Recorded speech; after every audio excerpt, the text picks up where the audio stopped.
Hello and welcome to another episode of the Regulation Podcast. This is episode 72. My name is Jeff Ramsey. With me, as always, a giggly little Gavin Free, Eric Bedour, Nick Schwartz, and Andrew Panton. What are you laughing at, buddy? There's just something that the audience doesn't get to listen to every week, and that's you cutting out immediately after starting talking on every single intro. It just sounds like hello. Because I go high with the hello. Yeah. Yeah. That's funny. Hey, real quick, I want to do a fit check. Andrew, what are we wearing today? Shirt, shorts, underwear. Whoa, no Fully socks. clothed. Once again, 2 for 2. So you're really embracing this clothed lifestyle all of a sudden. What is going on there? I'm just trying to switch it up, just seeing how it feels, seeing if I like it. I don't dislike it. I'm pretty indifferent to it so far, to be honest. Age 31, just seeing what clothes feel like. Well, no, listen. I'm gonna take some clothes for a spin. If I'm not going out of my house, then I don't think it matters. But if I'm going out, obviously, I'm a big clothes guy. Did you go out today? No, it's only 9:08 a.m. Oh, right. Woke up, did some settings, talked to Nick, thought about burgers. I've had a lot of burgers on the mind recently. I feel like you have consistently throughout September been a higher burger count than days of the month. It's been pretty consistent. It has been a lot of buy one, get ones. There was a big Wendy's coupon thing in the building I live in, and there's a place where people can throw away their coupons. So I become a little coupon raccoon, and I go in there, and I got a whole bunch of buy one, get one Wendy's burgers. So almost any time, if you've noticed, I've always done 2 burgers every single update. It's because I'm just rolling through those coupons. When you become the coupon raccoon, is this like you're embracing the clothed lifestyle? Is this a lifestyle choice that you typically make where you're going like, I'm going to go hunt for these coupons? Well, here's the thing. I get the coupon in my mailbox. So I know they're going to go to other people when it's most of the time, at least. So I evaluate. I'll take a little moment. I'll look at the sheet. I'll see what we're doing. Are we doing any good deals? Am I excited about any of these things? And if so, I'll do a little digging. I'll do a little coupon digging. I'll go raccoon mode, and I'll see what's going on in that bin. Sometimes, That's crazy. what really throws me off my game is if there's a coupon I like that I didn't get, like for a place. Like, I don't know if they signed up for it or what, but get my coupons going. Get these burgers flowing. I think there's only one. I'm at, I think, 10 burgers, 9 or 10 burgers. I think only one of them has been an independent, non-couponed burger. Yeah, Eric just posted some raccoons drinking some Wendy's. That's me. Strawberry lemonade, baby. 2 junior baconators. And I will say your last burger update at the time of this recording, which is a little before when it actually comes out, on the 9th, you had 9 burgers.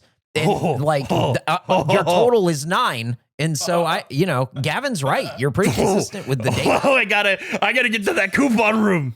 I gotta see what's up in that bin. Can we get a full updated burger count right now as of, I guess, 11 days in? 11 days in, 9/11 burger count. Eric is at 3. Andrew is at 9. Nick is at 4. Jeff is at 8. And Gavin is, hang on, 2. All right. There you have it. Pretty good for me. That's pretty good for you. I'm so impressed by you. That's higher than I thought it would be 11 days into the month for you. And did you see my other count? Oh, yeah. Okay, so Gavin, and to update everyone, Gavin's new paella count is 1. Hell yeah. Tesco's finest. I feel bad. I'm only 1 behind Andrew, and I haven't used a single coupon yet. Oh, I've man. just been buying full-priced burgers. Oh, the fool's move. Got to get in that bin. Apparently, I need to get into raccoon mode. You got to talk to that raccoon that ate your burrito and go find the coupons. He'll guide you. Dude, I cannot imagine what that raccoon's tummy felt like the next day. He's looking for them coupons to get more of those burritos. I'll tell you what he's doing. I wonder what raccoon diarrhea looks like. It's probably not that different. I imagine it's pretty similar. Do you think when an animal gets diarrhea, they think that's it? They're dying? I don't know. Maybe it depends on the animal. Would it Some notice? animals, I think, I was going to say, I don't think it would notice. I don't think it would have an awareness. What animal has the worst diarrhea? I'm sure you would notice. What animal? I mean, I don't need to know that. Yeah, I also don't want to know that. I want to know. I'm not going to look at it. I just want to know. Okay. Hippos. Oh, that makes sense. That reads. Oh dear. Hippos are often cited as having some of the most notable diarrhea due to a combination of large volume, frequent occurrences, and a unique territorial behavior known as muck spreading. Oh yeah, that's why they like whip their tails over their anus and flick shit all over them. Yeah, I've seen that. Do you know about that at zoos where they have signs that are like, "Don't get too close, you will get sprayed." Yeah. No, Splash zone. I didn't work at the zoo. That's awesome, though. Oh, muck spreading. I don't think there's any taking care of a hippo in your home movie. Like there's a phase where I want to say it was Disney, but also, Eric just posted the splatter zone. Splatter zone sign looks terrifying. It is a hippo flinging that tail, launching shit everywhere. Is it your most famous commercial about a hippo in a house? It though? is Like a laundry hippo or something? It totally is. It's one of the top It's a home loan nostalgia hippo commercials. or- Yeah, it's a home loan. Yeah, it's a debt collecting hippo. Yeah. But I just was thinking about there's like movies where people live with lions, and there's monkey movies where they got to take care of the monkey. I don't think there's a hippo movie. I don't think there's ever been this family has to raise a hippo all of a sudden. Because I was just thinking about the mucking. That'd be real inconvenient if you had to deal with that in your own home. Was Ace Ventura in a rhino or a hippo? Rhino, I think. That was a rhino. Yeah. Mm. Haven't seen it, but I'll declare that. Feel like it was a rhino. I don't know that we need to see any of these, but there are a few hippo-centric movies out there. Just Like for the hell what? of it. Hugo the Hippo, an animated film from 1975. The British horror film titled Hippopotamus from 2018. And a horror film in production called Hungry about a hippo attacking tourists. Not what I was looking for. I want a Disney Family Channel type film of this family. Like we bought a zoo, but we bought a hippo and we didn't mean to. Like the dad thought a hippo was a type of boat and he bought it and then Right. ends up with a hippo and they have to take care of it and somehow it brings the family together. One of those. Or Air Bud with a hippo would be fucking awesome. Just a hippo on the field with all the kids playing football. Yeah, I guess there aren't a lot of live action hippo actors and actresses. Do you think that should be the one animal movie of the year that stars a real hippo? I think it has to be in the running because the market is so underserved. I think we got to see if the hippo market comes out. We got to find the Bart the Bear of hippos. Henry the Hippo type situation. What about Hippo and the Hendersons? Hippo and the a crossover? Harry and the Hippos. He has to move in with a family full of hippopotamuses and integrate there. Oh, perfect. The movie just starts with John Lithgow telling him to do one. And then he goes off into the woods and he walks for 2 days, and then he gets befriended by the John Lithgow of hippos, who brings him into his hippo community. And it basically starts all over again. This is a pivot, but are there any environments that you find regularly bring out the worst in people? Like Costco, Battlefield? I feel like's one. Battlefield? Have you been playing a lot of Battlefield or just? No, I mean like the battlefield. Oh, the environment. the environment, the Battlefield. Like I when see everyone what you starts mean. killing everyone? Yeah, all the murder and stuff. Oh. Yeah, and then like Darth Vader shows up and it's And the fog of fucking- war, and then you just Crazy. like fucking friendly fire left and right, and you don't know who you're shooting, and yeah. I feel like any hot environment. Oh, hot brings out the worst. The luggage carousel at an airport. Oh, this might be a draft. Now the way that I'm phrasing it. Ooh. Oh, very interesting. You know when the entire family stands in front of the ramp where the luggage comes down and they stand Oh, with yeah. their shins against the machine there? What are they doing? What are they getting out of that? I think they're bags. No, because I don't think they're getting their bags faster. I think they just love getting in the way. I think they just have a good time being in the way.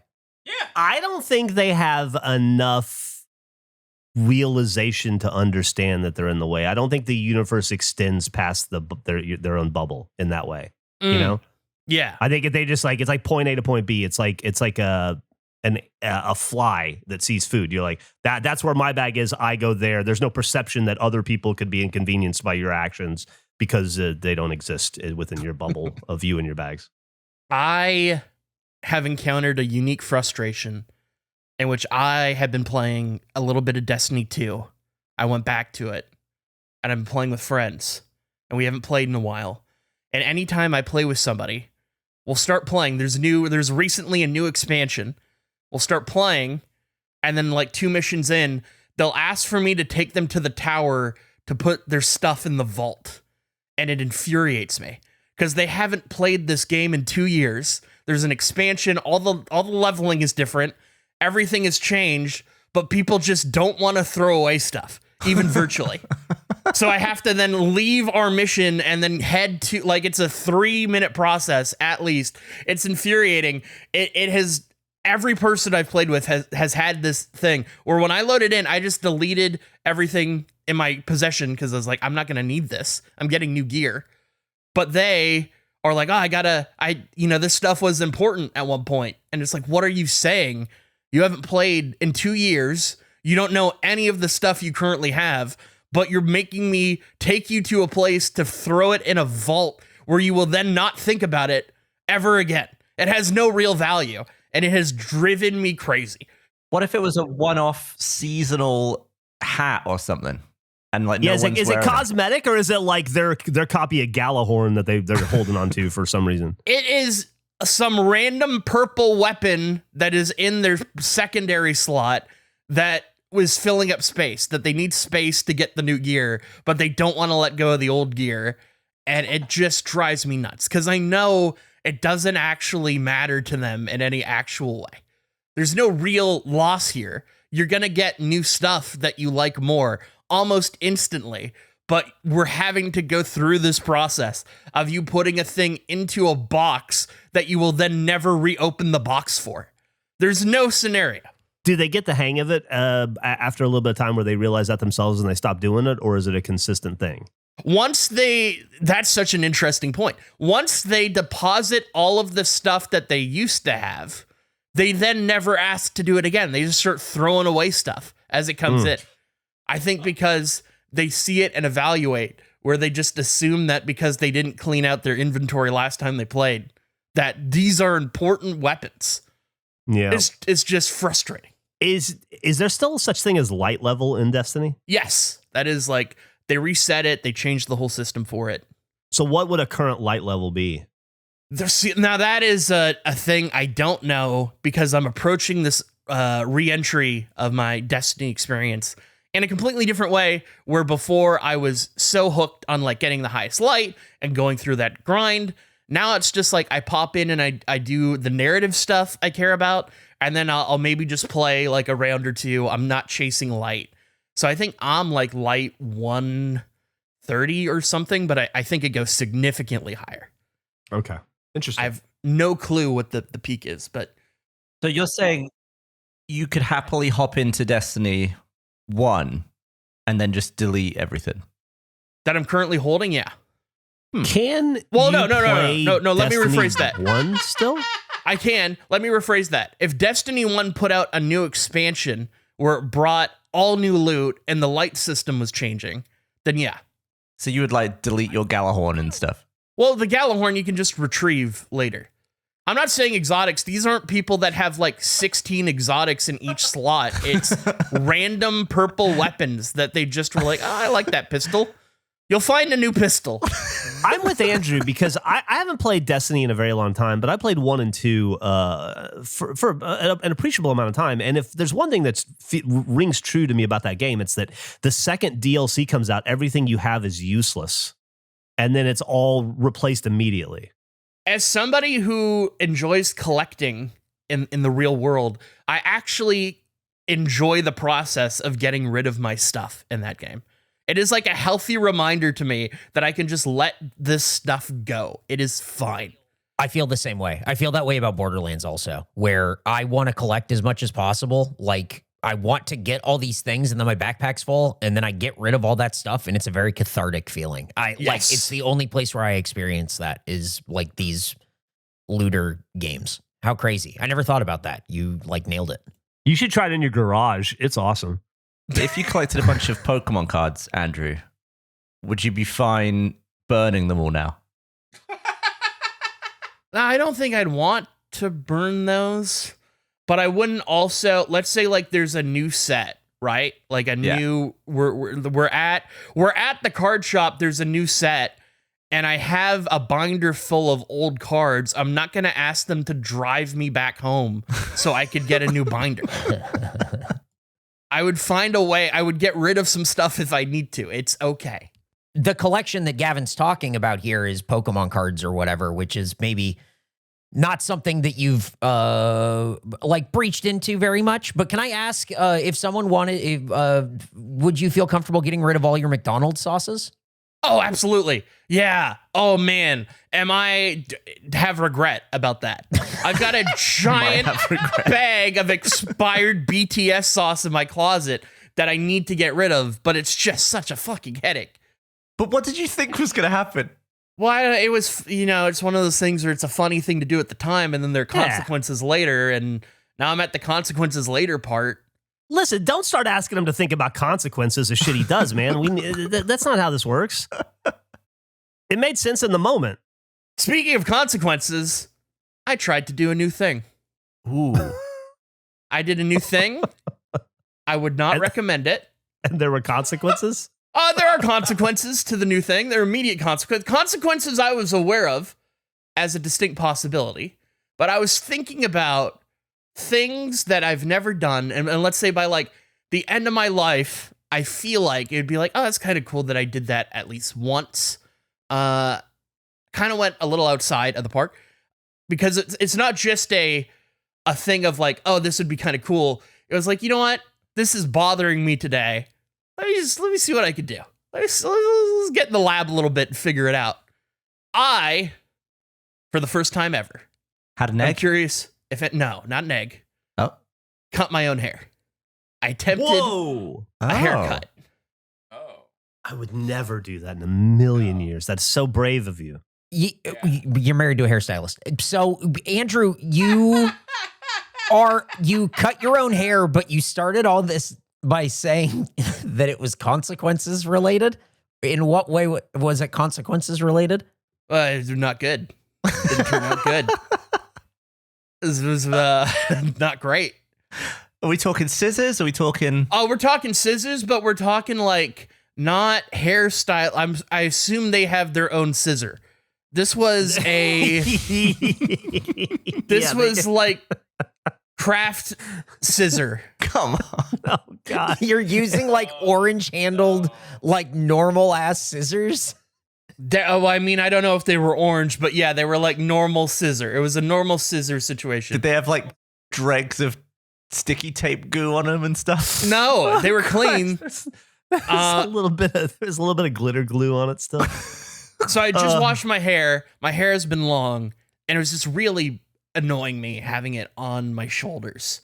So I was like, you know what? I'm gonna deal with this. Worst case scenario, it turns out poorly, and I'll figure that out later. Second case, I mean, I don't see my hair most of the time unless I'm looking at my reflection.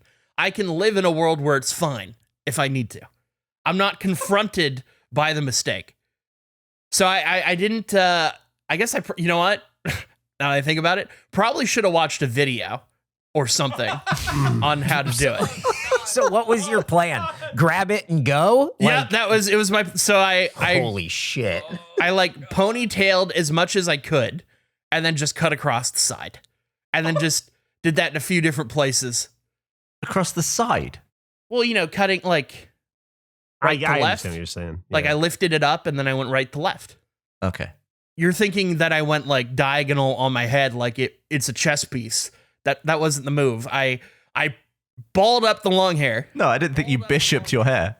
Yeah, now describe bishoping? how you cut it in chess moves. Now, would you say you rooked it? I would say that I did a 2-pawn forward entry on the lifting of the back of it, Yeah. and then maybe I knighted from right to left. Interesting. So there's a little bit of a turn in there. All right. Yeah. So I did that, and it felt better immediately.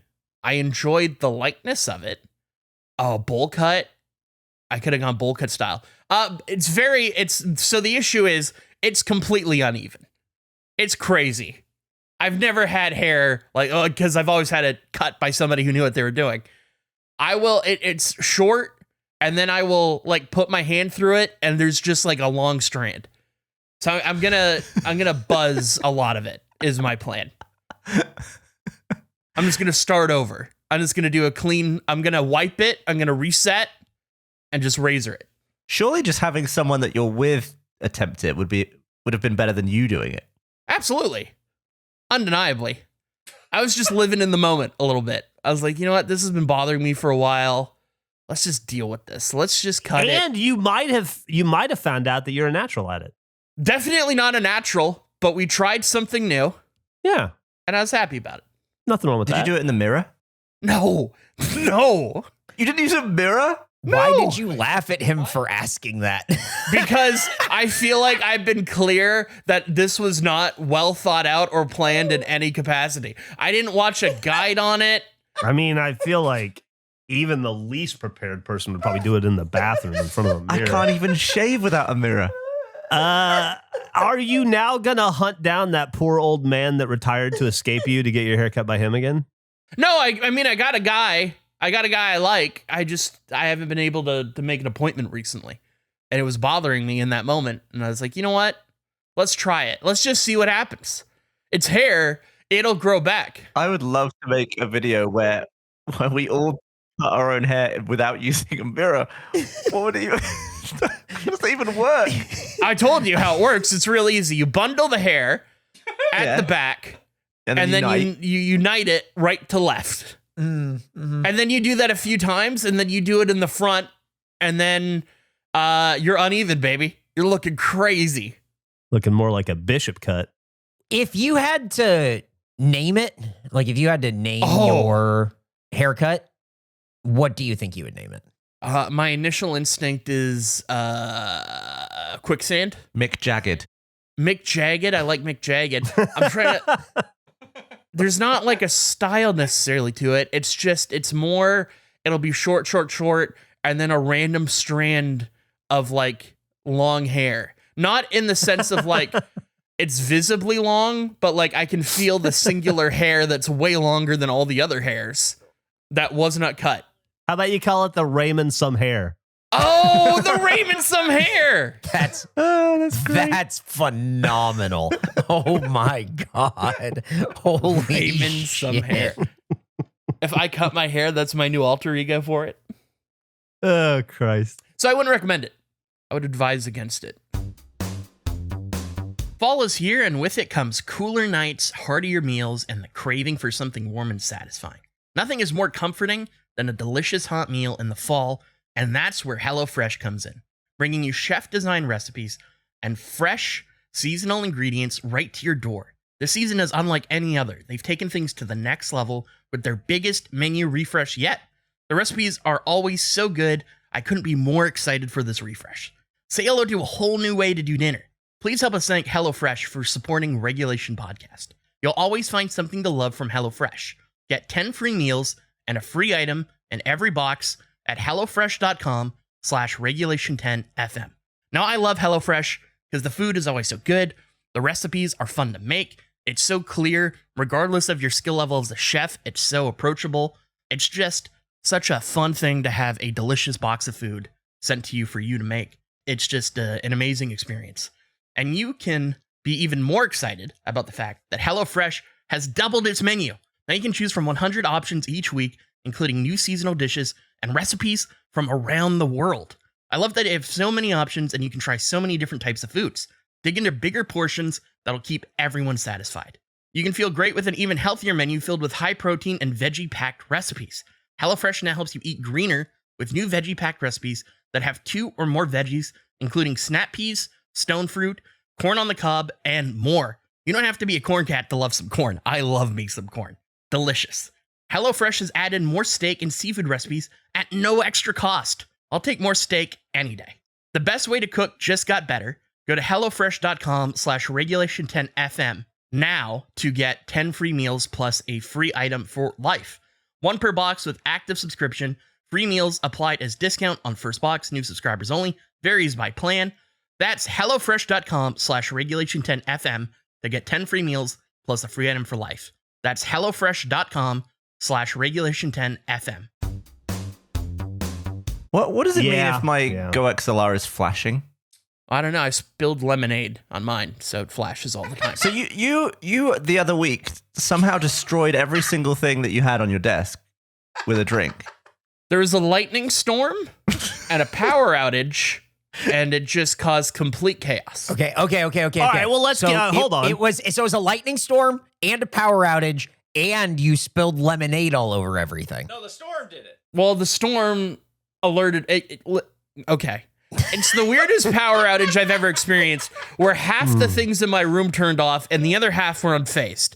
So I didn't know what was going on.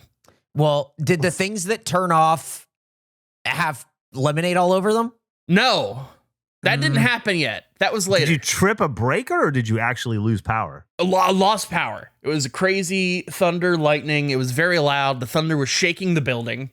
Lightning was going off.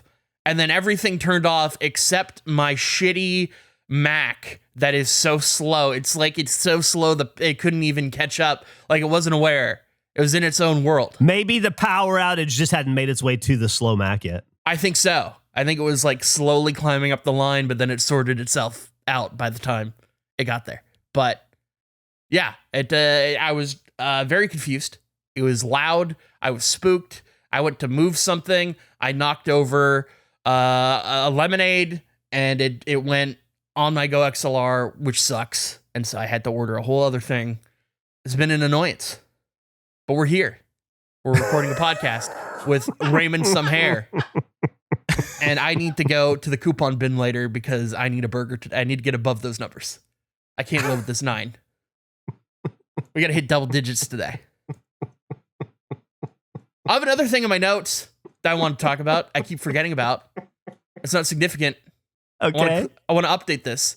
We talked about this weeks ago. Eric on a stream, and let me just open with, I don't want to get hopes up. This is a no-go.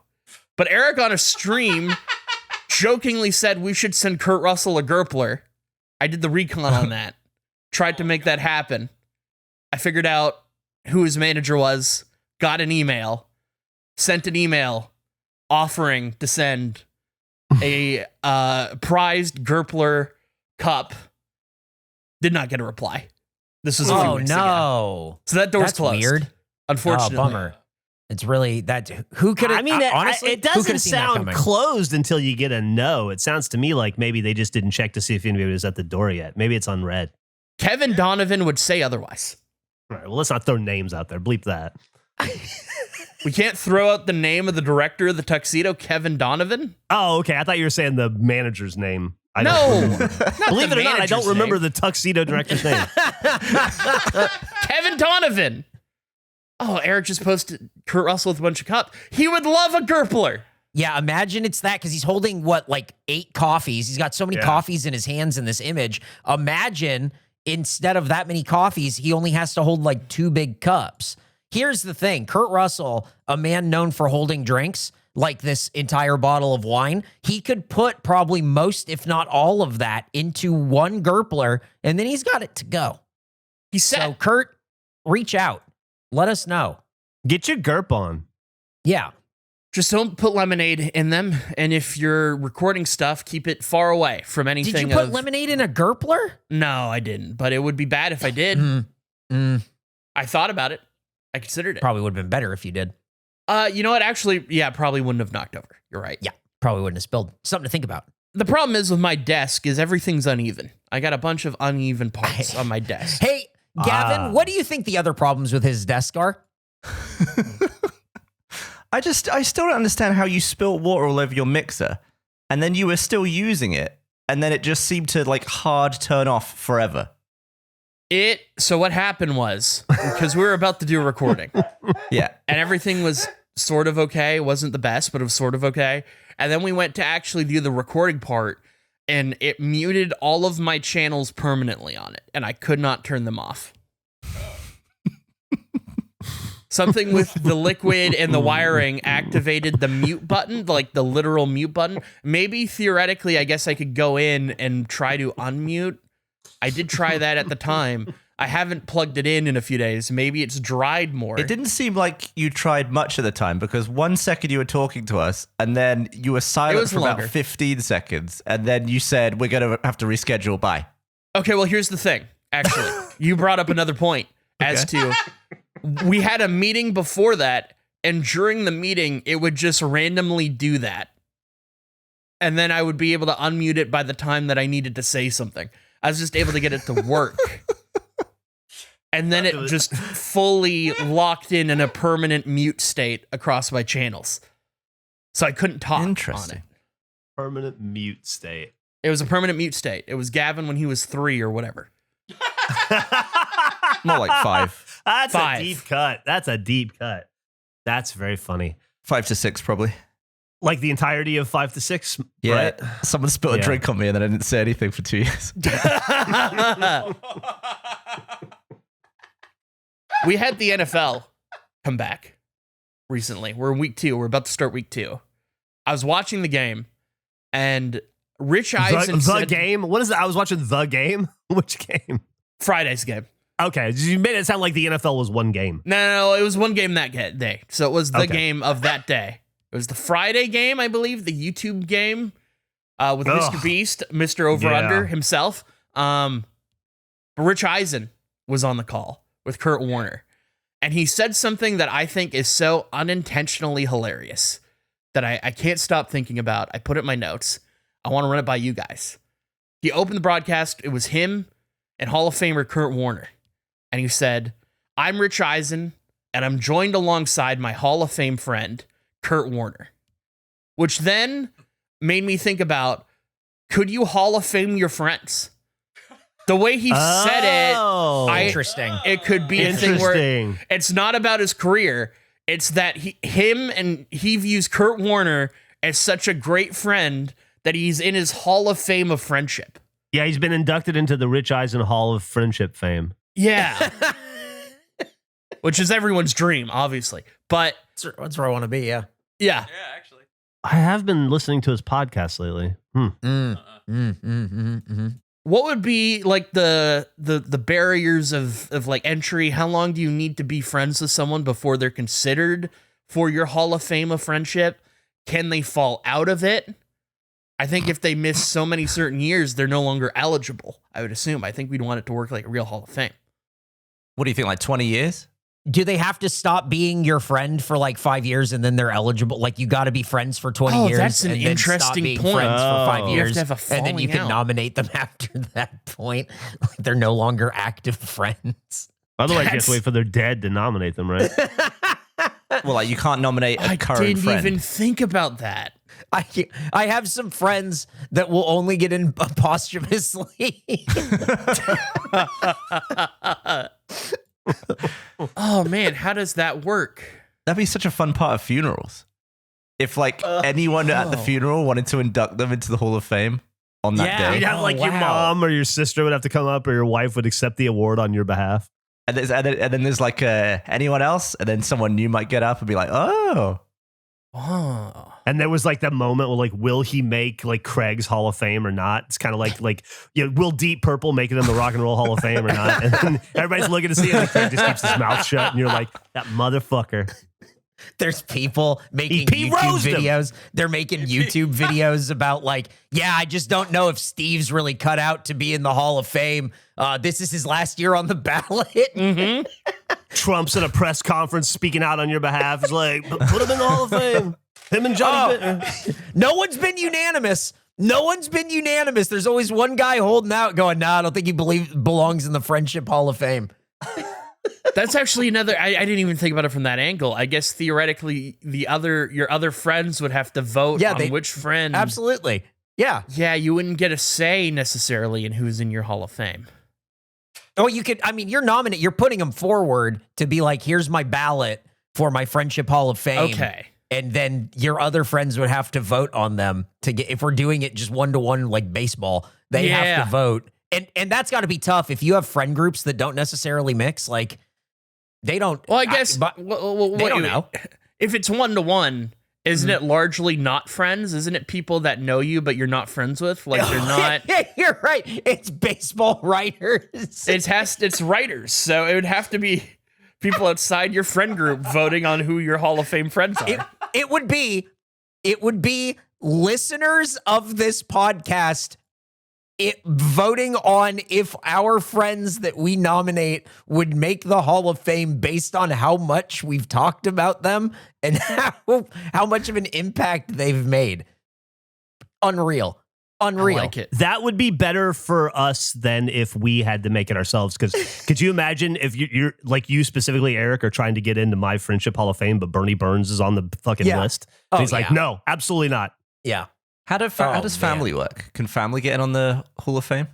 They got to be really good friends. Like you got to be really friendly with your family. You know how you got to be like, my wife is my best friend? You got to mean it. Yeah. You can't just say it. You got to mean it. You can't just be that thing you say to sound like a good husband. You have to fucking actually mean it. Yep. I like this a lot.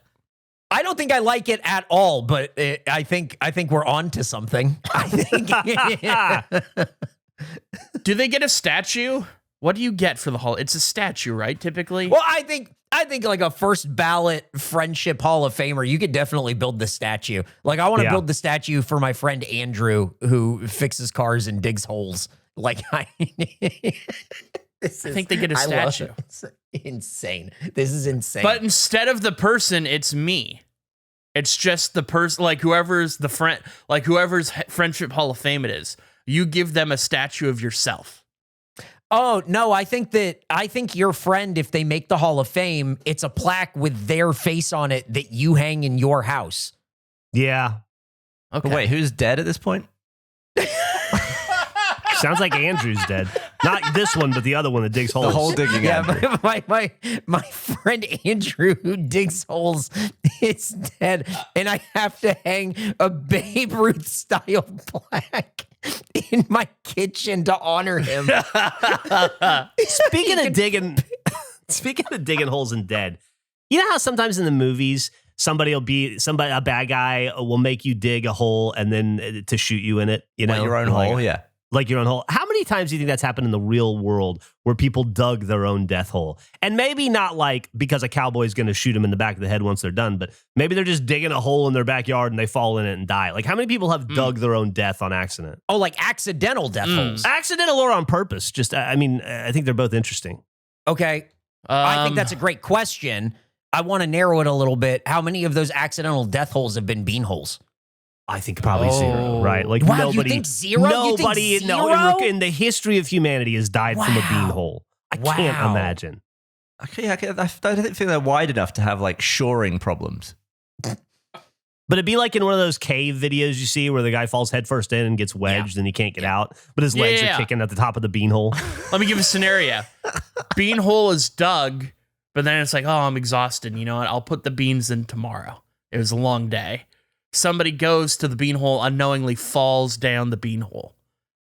I think they could die that way. They're just going to fall down with one leg, though. They're not going to double foot, like pencil jump down the beanhole. You don't know how many beans they need to cook. People fall weird, too. Could be a lot of beans. Right, but those people, they didn't dig the beanhole, did they? Like what you're positing is people who No, so they did. They're like, you know what? We need a beanhole. We need to get these beans going. But it took longer than expected. It's now nighttime. They're exhausted. They're like, you know what? Let's just put the bean part of the beanhole in tomorrow. Everybody gets a good rest. You know what? I could see this happening because last night, Albert, we tried to make him go to the bathroom before we go to bed, but last night he wouldn't. And then at about 2:30 in the morning, he woke me up. And I went to bed early last night. I went to bed at 9 because I had to get up and go to the doctor this morning. And so anyway, he woke me up at about 2 in the morning, 2:30, needed to go to the bathroom. And sometimes there's a breaker that'll trip in my house and it'll turn the outside lights off. And so I took him out in the backyard and the lights were off. And I was like, I'm too tired to fucking deal with that breaker. So I just walked around in the backyard with him. I could easily have forgotten that I had dug a bean hole earlier that day and walked right into it. Oh, man. What a way to go. Yeah. Beanhole death. I dug a death hole in Mind's Eye, but I don't think I've ever done any other death holes. I think that's my only dig. There's digging in that game? There's a sequence where you have to. It's a weird game. I think if I was at gunpoint having to dig my own grave, I'd do such a shitty job. It would take a long time. It would take a long time even if you were really trying hard. It sucks. Digging that beanhole fucking sucked. The idea that we would dig a grave is like a beanhole times 15. Fuck that. Like, if you knew you were digging your own death hole and you knew that you were going to die, like you knew, like no two ways about it, why wouldn't you just attack the guy with the shovel he gave you? Because then if he kills you, that's fine. Now he just has to dig the hole. And your last words can be, fuck you. And there's no incentive to finish the hole because the better job you do, the more incentive there is to kill you and put you in it. Yeah. Whereas if you dig like an inch and then give up, they're going to have to dig the hole themselves. Although I would wager most people that are murdered and buried are buried in much shallower graves than the murderer intended initially. Oh, yeah, You know? probably. Takes a long time. You're right. Yeah, and you're just like, I'm burning daylight. I'm exhausted. Every second I'm here, increases the chance that somebody's going to come along and see me burying a body. 3 feet's pretty good, right? Yeah. You know what you don't see is people putting bodies in trees. You'd think that there'd be more tree bodies. Up a tree? You think that? Well, hear me out. It's easier to cut a hole than it is to dig a hole. Easier to cut a hole? Yeah. So you get a thick tree, right? You're putting them in the trunk of the tree. Yeah, you're cutting a hole in the tree. It's a lot easier. It is? I think it would be than digging a hole. A 6-foot hole. Based on what? Looney Tunes, I guess, largely, but you get like a saw, you cut like a doorway into the tree, nice and clean. Jeff, do something. Just the shape of the door. Now, I'm not saying you put hinges First on off, it. this is so bordering on incredibly problematic, this conversation in general, but I mean, I read a book when I was a kid on My Side of the Mountain, and a kid lived in the trunk of a tree. I guess you could stuff a body in a trunk of a tree and then cover it up. But the idea that you're going to dig into a tree, first off, no, not dig. The base of a tree. I'm sorry, cut into a tree. The base of a tree big enough to stuff a human body in. It's going to have to be a pretty big fucking tree.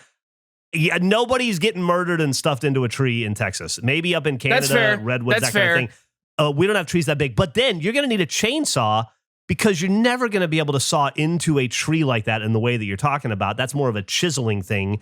And so you're going to need a chainsaw, incredibly loud. And then glue. Yeah, the glue, the I glue, thought, the glue would be the easy part, though, I think. Did you ever see that picture of the dog that like climbed up in the tree trunk and then died, and then they cut the tree down and there was a dog in it? No. It's a pretty scary picture. Oh yeah, I just looked it up. I'm not gonna post it here because I don't want you guys. Yeah, you guys don't want to probably look at it. But yeah, Gavin's right. That's a thing. That's crazy. What the fuck? They just cut a tree down and there was freaking fossilized dog in it or something. I don't feel like you see this trope anymore, Jeff. All the movies I'm thinking of are pretty old at this point. What was the last movie you saw where a character had to do this? Had to what? Hide Dig in a hole. tree? No, dig a hole. Oh, dig a hole. Oh. Like, as I said, Mind's Eye had it. That's the most relevant. Oh, God. You know what? It just came up in I think the second to last episode of Poker Face season 1. It was see. a whole Okay. hole digging thing about, He was out in the woods. Interesting. Somebody, I feel like it happens. Also, Search Party. It was a whole big thing in Search Party. I think that's what initially gave me the idea. Was I was watching a rerun of Search Party, and they had to dig a hole, and they were like blown away by how hard it is to dig a hole. And I think that's what was the nugget for the idea in the first place. Interesting. So I think it still shows up. I wonder who's the first person to have that thought. What was the first hole? First hole. Just in this scenario. Like, they're like, I'm going to dispose of a... Well, no, I guess not dispose. It's like a threatening thing, right? In the context we're talking about it, like you're making the person dig their own death hole. Do you think they came up with it in the moment where it was like, we're going to kill this guy? Yeah, but man, it's like a lot of work. Hey, we're going to kill you. You dig your own hole. And then the other guy was like, oh shit, that's cold. And they started like high five. Well, I guess low fiving each other because they didn't know. I think there needs to be planning, right? Because you need shovels. You're probably not in a shovel. Yeah, but you would think like if you're going to dispose of a body, it's like we're going to take this guy out there because we don't want to have to like drag a dead body. So we'll like take the guy out there, we'll kill him out there, then we'll dig the hole. And the guy's like, why are we digging the hole? Make him do it. Like I bet it was like probably like an epiphany. Yeah. Like a light bulb moment, right? Yeah. And then that guy became the leader of the gang after that. I was going to say, he became a good fella. Yeah, the tunnel snakes rule. So we brought the break show back. How'd it go? Had to break ground to get to the break show. Oh my God. We brought it back Monday. We did a test show. We're going to do another one next Monday. I imagine this will probably just bleed into it being a pretty regular and weekly thing. But how'd you feel it went, Eric? You and I talked a lot about doing it leading up to it, and how it's weird to do a show every week for years and years and years, and then to stop it cold turkey. But then you fill that time with other productions immediately. So you just forget that thing ever existed. And then you have to dust it off and do it again a year later. And you're like, I have no memory of what this was. I know I did it, but I had zero memory of what it was. And we talked a lot about that, getting coffee leading up to it. But then we never really touched base after we recorded the break show. How'd you feel it went?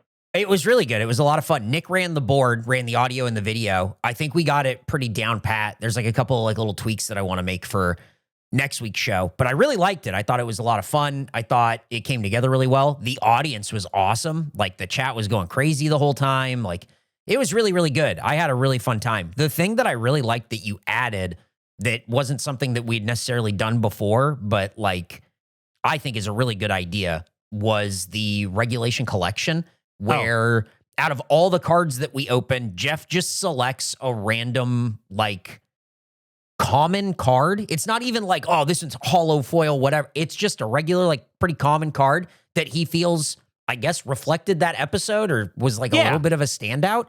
And then he goes, all right, this is the card that's going in like the regulation collection. So if you watch the break show, you can also easily collect that card and and like have your own regulation collection at home if you watch every episode of this thing or whatever. It was really cool. And will there be one added every episode, or is it occasional? I think it's the idea would be every episode, unless there's just nothing inspiring to add. You know what I mean?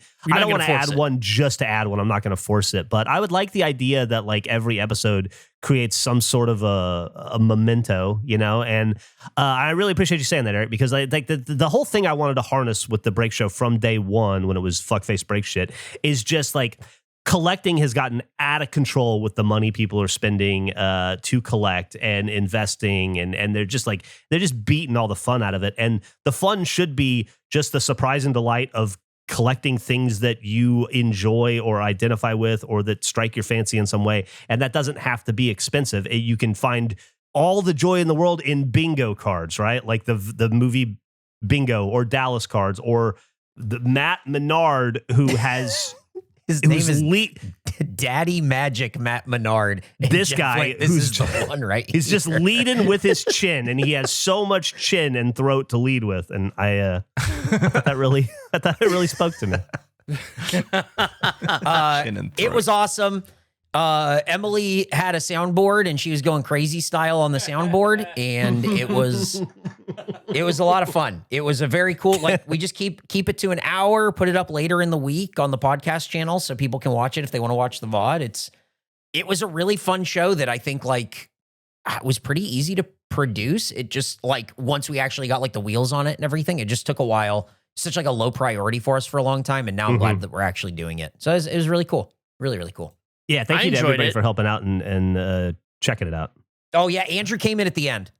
He was a menace. Yeah, ran everything over. I was watching for quite a while, and you guys unboxed this duck that looked like Smooth Criminal Michael Jackson. And you happened to put it next to the Dillbot. And I was looking at that thing, and I was like, I'm going to fucking take out that duck. I'm going to go after that duck as soon as I want to. I'm just waiting. I'm waiting for my moment to make my move. I activated. Emily immediately noticed when I started moving, called it out.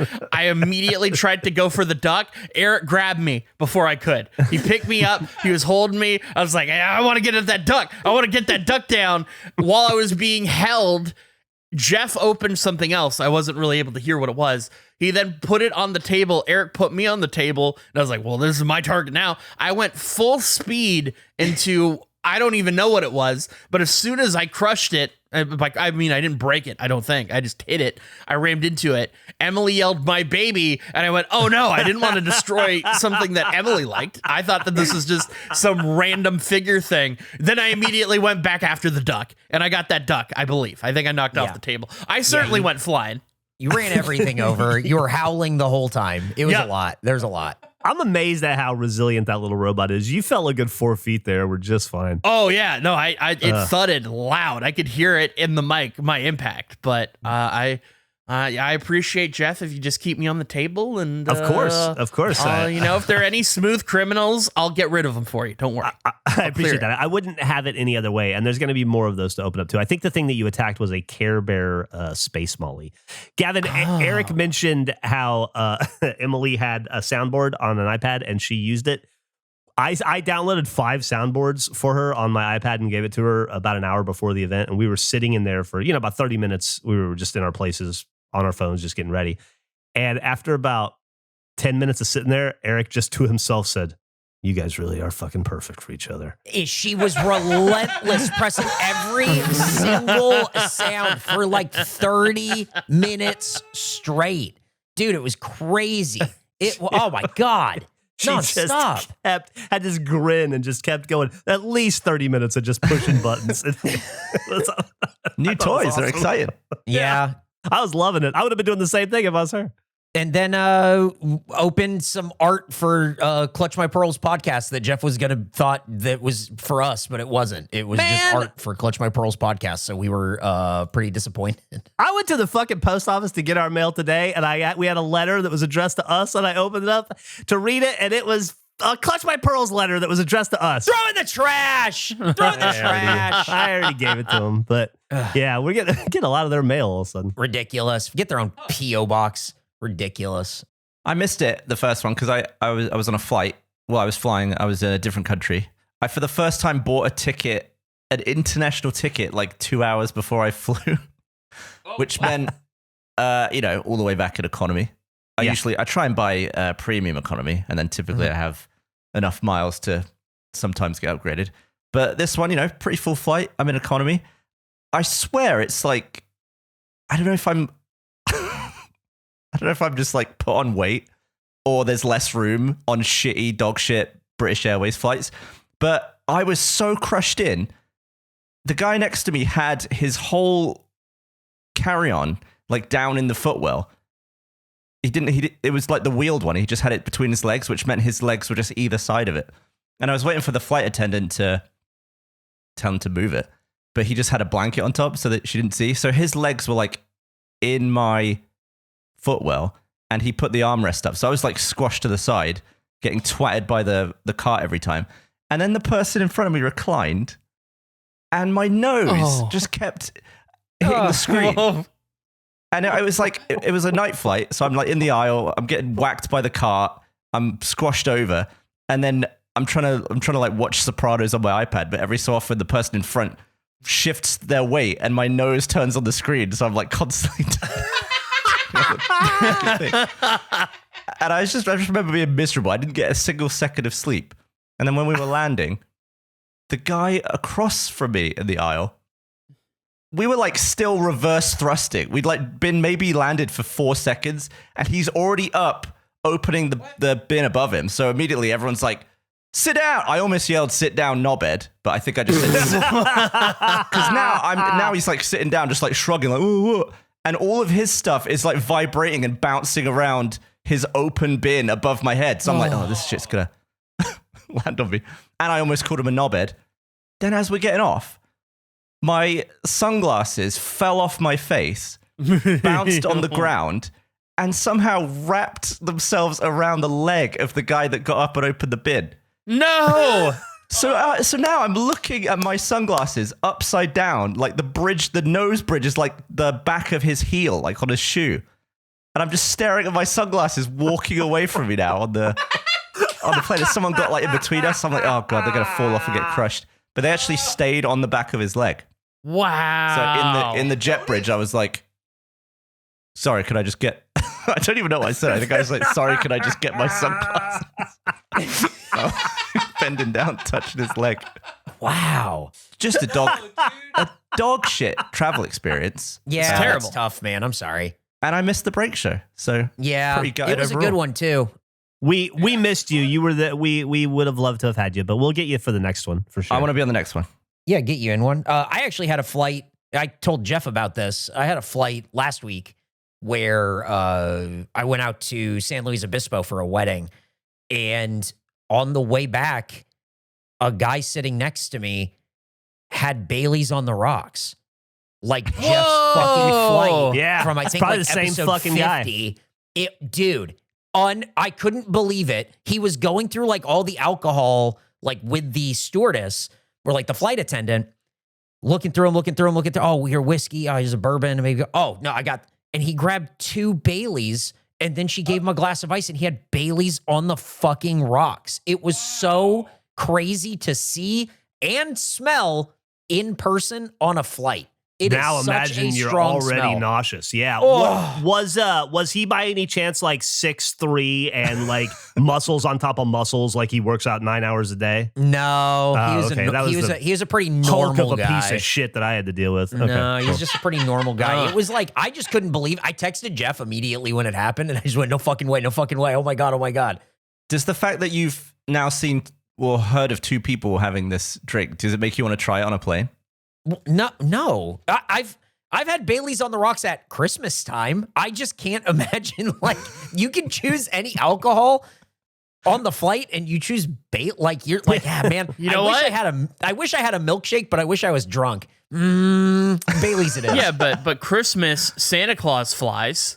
It's like you're Santa Claus. You're getting in the spirit. Santa Claus flies. Yeah, absolutely. Yeah, that's probably what he was Are thinking. you saying Santa Claus is a drunk driver? I'm saying he flies, so if you're trying to get into the Christmas spirit, I mean, I don't know what Santa does with his drinking habits. I mean, isn't Rudolph flying there? I guess, yeah. I mean, he's steering, though. Well, that's like saying isn't the car driving? Aren't the wheels driving? How did Santa get along without Rudolph? Not well. Just a bunch of clear nights. He just had a lot of really good weather. Yeah. They like in the history of Christmas, he never had bad weather. No. Maybe he searched for a kid who got night vision goggles for Christmas.